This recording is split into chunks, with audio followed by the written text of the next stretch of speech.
Pernahkah kalian melihat tanah yang keras seperti batu saat kemarau, lengket seperti lem saat hujan, dan membuat tanaman tumbuh kerdil meski pupuk sudah ditambah berkali-kali?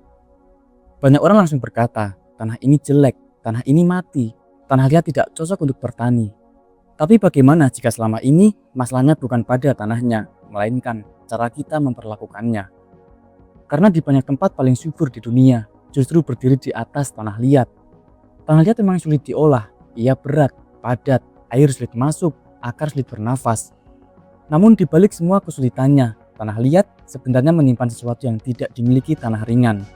Ia mampu menyimpan air lebih lama, menyimpan unsur hara lebih kuat, dan ketika strukturnya berhasil diperbaiki, hasilnya seringkali jauh lebih stabil dan subur.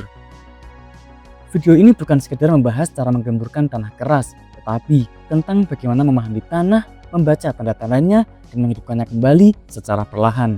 Karena terkadang tanah yang terlihat paling bermasalah justru menyimpan potensi terbesar.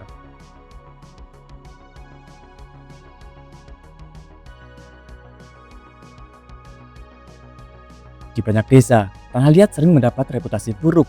Petani mengeluh tanahnya keras saat dicangkul, akar tanaman sulit menembus, air menggenang lama setelah hujan. Saat kering, tanah retak-retak seperti pecahan genteng, namun saat basah, tanah berubah menjadi lumpur lengket yang menempel di alat pertanian. Semua ini membuat orang berpikir bahwa tanah liat adalah tanah gagal. Padahal sebenarnya tanah liat hanya tanah yang sangat sensitif terhadap perlakuan manusia. Tanah liat tersusun dari partikel yang sangat kecil, jarak antar partikelnya rapat, karena itu air bergerak lebih lambat di dalamnya.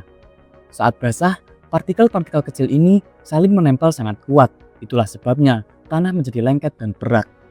Lalu ketika matahari datang dan air menguap, tanah menyusut, mengeras, lalu retak.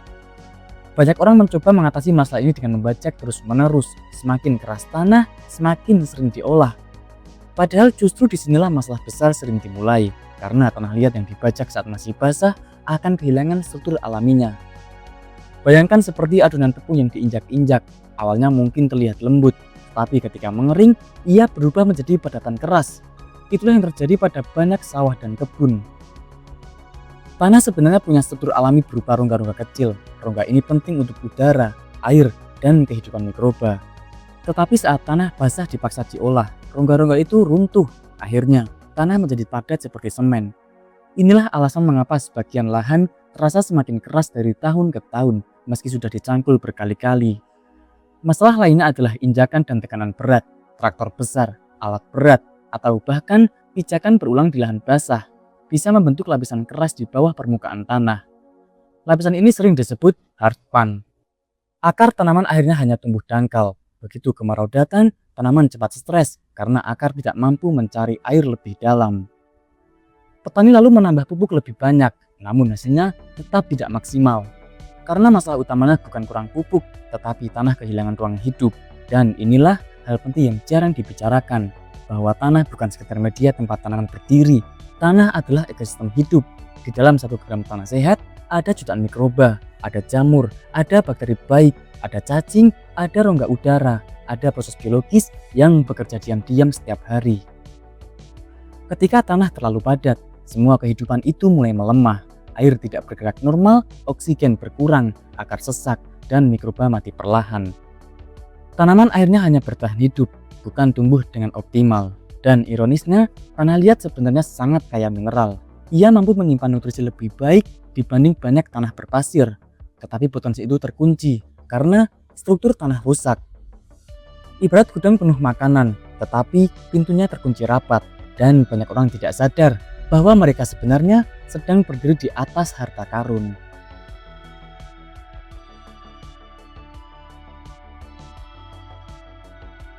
Ketika orang melihat tanah keras, reaksi pertama biasanya adalah memaksa tanah menjadi gembur secepat mungkin. Ada yang membajak berkali-kali, ada yang menyiram berlebihan, ada yang mencampur pasir dalam jumlah besar. Semuanya dilakukan dengan harapan tanah cepat berubah, tetapi tanah bukan mesin. Ia tidak bisa dipaksa pulih dalam semalam. Dan salah satu kesalahan terbesar adalah mengolah tanah saat masih basah. Ini sangat umum terjadi. Begitu hujan berhenti, orang buru-buru masuk ke lahan. Padahal di bawah permukaan, tanah masih lembek dan rapuh. Saat alat pertanian masuk, partikel tanah justru dipadatkan. Hasilnya mungkin terlihat halus di permukaan, tetapi setelah kering, tanah menjadi lebih keras dibanding sebelumnya. Lalu kesalahan yang kedua adalah terlalu sering membajak dangkal. Bajak dangkal memang membuat permukaan terlihat rapi, tetapi bagian bawah tetap keras. Akibatnya akar hanya bermain di lapisan atas. Begitu panas datang, tanaman langsung cucitan air. Karena itu banyak petani berpengalaman justru memilih pembajakan dalam, namun dilakukan hanya saat kondisi tanah benar-benar tepat. Biasanya saat tanah cukup kering, sehingga struktur besar tanah bisa pecah alami, bukan hancur menjadi lumpur. Ini penting, karena tujuan memperbaiki tanah bukan membuatnya lembut sesaat, tetapi menciptakan struktur yang tahan lama. Kesalahan berikutnya adalah mencampur pasir sembarangan. Banyak orang berpikir, tanah liat keras, berarti tinggal tambah pasir. Logikanya terdengar masuk akal, tetapi kenyataannya tidak sesederhana itu. Jika jumlah pasir terlalu sedikit dibanding tanah liat, hasilnya justru bisa seperti beton. Pasir mengisi ruang antara partikel liat, lalu mengeras ketika mengering. Inilah sebabnya banyak kebun malah menjadi lebih sulit diolah setelah dicampur pasir secara asal. Kalaupun ingin menggunakan pasir, jumlahnya harus sangat besar dan disertai bahan organik tinggi. Namun dalam banyak kasus, bahan organik jauh lebih efektif dibanding pasir, karena bahan organik bekerja bukan hanya secara fisik, tapi juga biologis. Kompos, bubuk kandang matang, jerami, daun kering, semua ini menjadi makanan bagi kehidupan tanah. Ketika mikroba mulai aktif, mereka membantu membentuk agregat tanah. Agregat adalah kumpulan kecil tanah yang stabil dan berpori. Inilah struktur yang dicari. Tanah yang baik bukan tanah yang halus seperti tepung. Justru tanah yang terbaik biasanya berbentuk remah-remah kecil yang punya banyak rongga udara. Dan disinilah air bisa masuk, akar bisa bernafas, dan kehidupan tanah berkembang. Kesalahan lain yang jarang disadari adalah membiarkan tanah kosong terlalu lama. Tanah kosong sebenarnya sangat rentan rusak. Saat terkena matahari terus-menerus, permukaan tanah mati berlebihan. Panas membakar mikroba, air menguap cepat, dan struktur tanah pecah. Oleh karena itu, di alam, tanah hampir tidak pernah benar-benar telanjang. Selalu ada daun gugur, rumput, akar hidup, atau sisa tanaman yang melindungi permukaan. Ini sebabnya mulsa sangat penting, seperti jerami, rumput kering, daun-daunan. Semuanya membantu menjaga kelembapan dan melindungi struktur tanah. Mulsa juga mengurangi benturan langsung air hujan, karena hujan deras sebenarnya bisa mematahkan tanah. Tetes air yang jatuh terus-menerus memecah agregat tanah halus, lalu membentuk lapisan keras di permukaan. Ketika lapisan ini terbentuk, air justru makin sulit masuk. Akhirnya, hujan deras malah menciptakan genangan, dan inilah kesalahan besar dalam banyak sistem pertanian modern. Kita terlalu fokus memberi makan tanaman, tetapi lupa memberi makan tanah. Padahal tanah yang sehat akan membantu tanaman tumbuh sendiri.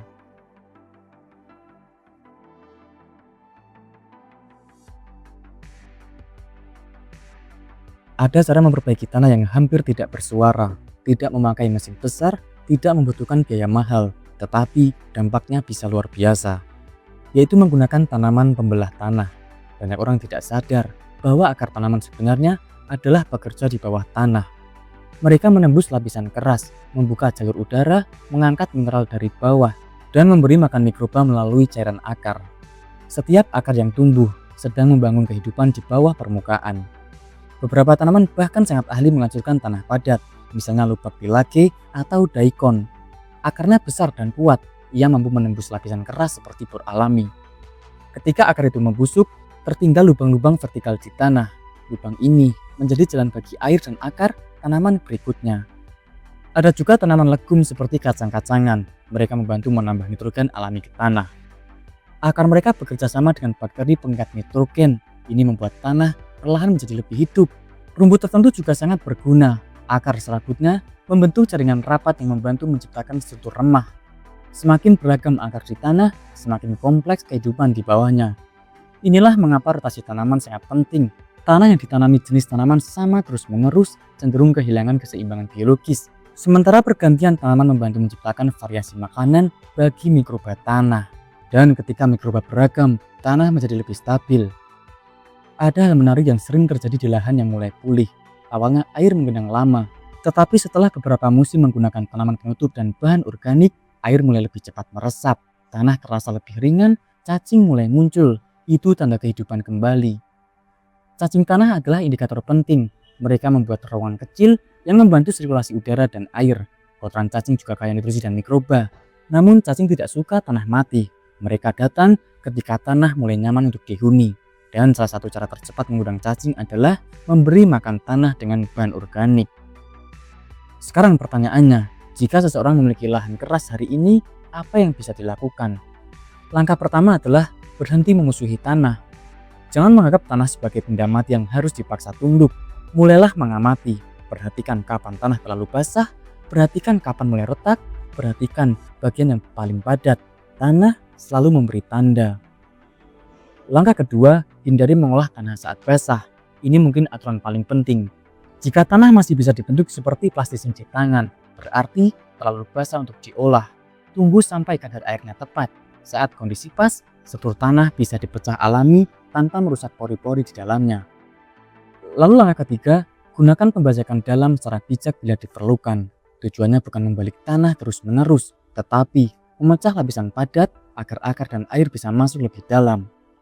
Namun setelah itu, biologi tanah harus mengambil alih karena mesin hanya membuka jalan awal. Yang benar-benar menyembuhkan tanah adalah kehidupan di dalamnya. Langkah keempat, tambahkan bahan organik secara rutin.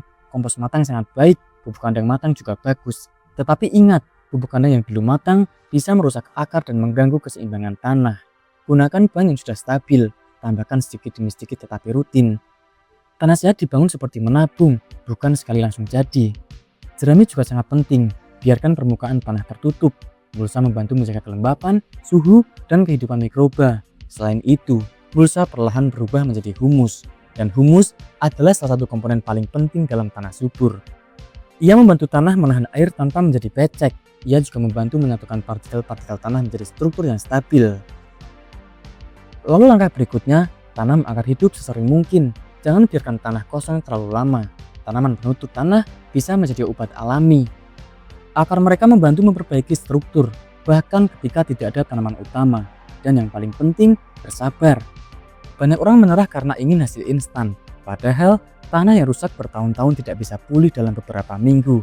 Tetapi kabar baiknya, tanah hampir selalu punya kemampuan untuk sembuh, asalkan diberi kesempatan.